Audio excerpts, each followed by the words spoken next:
Okay, so most of you guys have heard about Claudebot and all the amazing things that it's able to do. So I wanted to just give my 2 cents on it.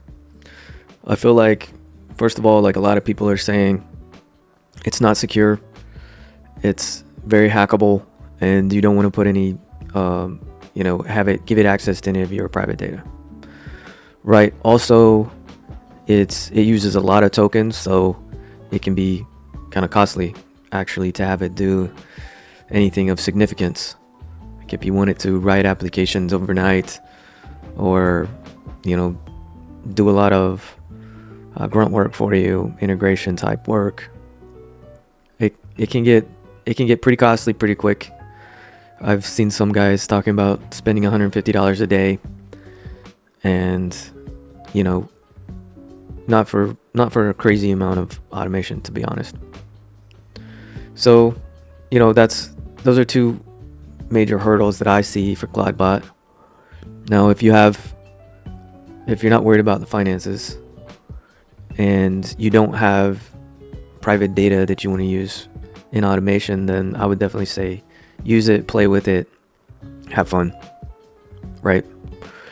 And then I would also say for folks that are surprised that you can run an agent on your machine and it can actually perform like machine type things.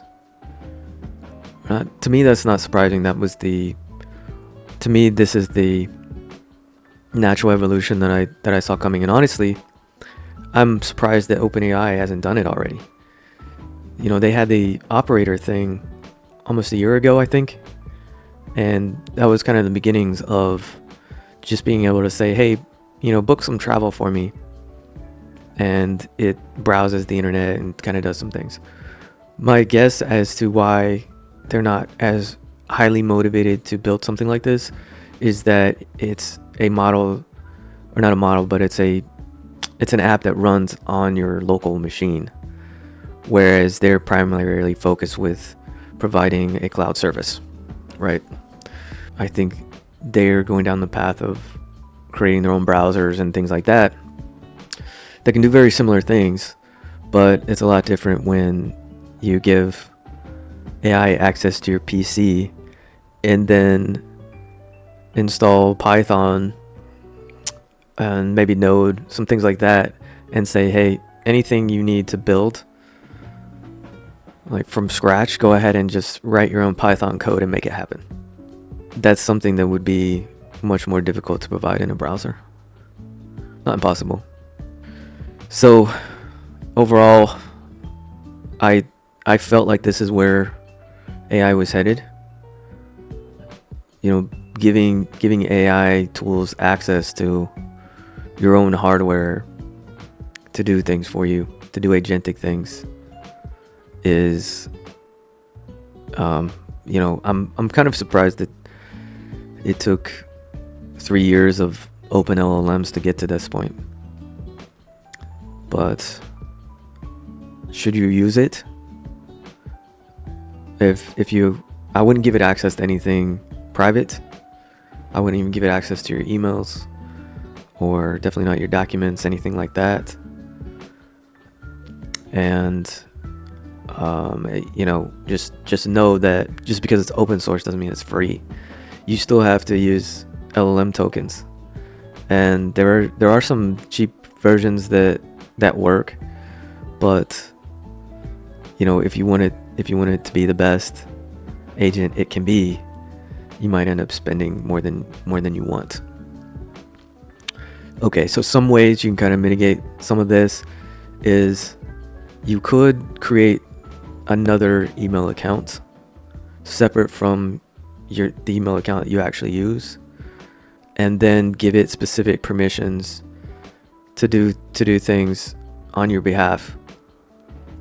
That could help a little bit, because your like Google account, for example, probably has a lot of access to some sensitive data, whereas you create Cloudbot email account in your like if you have a Google Workspace or something, let's say, create another account completely and just give that access to do the things that you want it to do.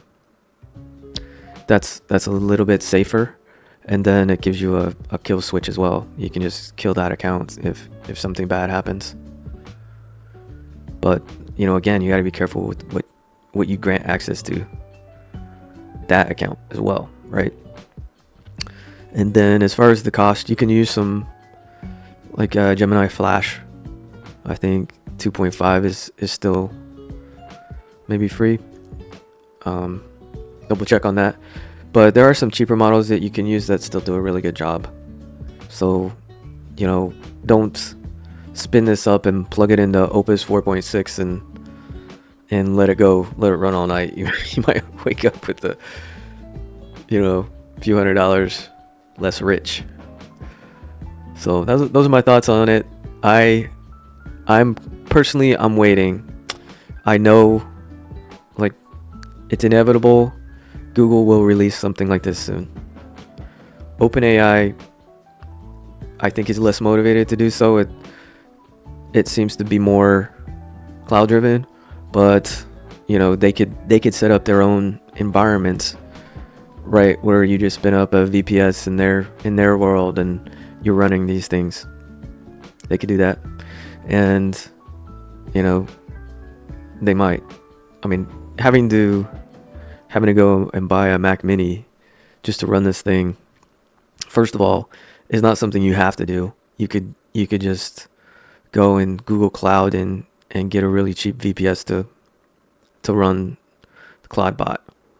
It'd be much cheaper than getting a Mac Mini. But it would be nice if Google or OpenAI, some other company, would just say, hey, don't even worry about spinning up your own server.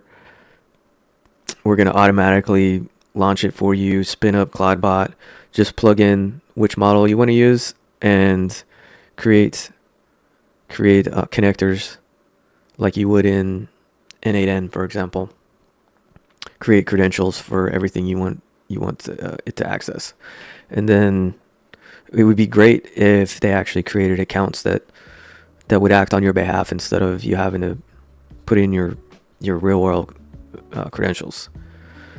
So that's what I'm waiting for, and my prediction is that Google is going to release something like this within 2 months. That's the hot take. I don't even know if that's that controversial.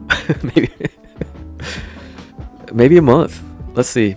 So we're currently February 2026. Let's see if Google will push something out by March 13th. As soon as that happens, I'm definitely going to get it. I'm definitely going to start having it build some things, and I'll let you guys know how to do that and kind of how much it costs to do some basic things that everyone would find useful. So stay tuned.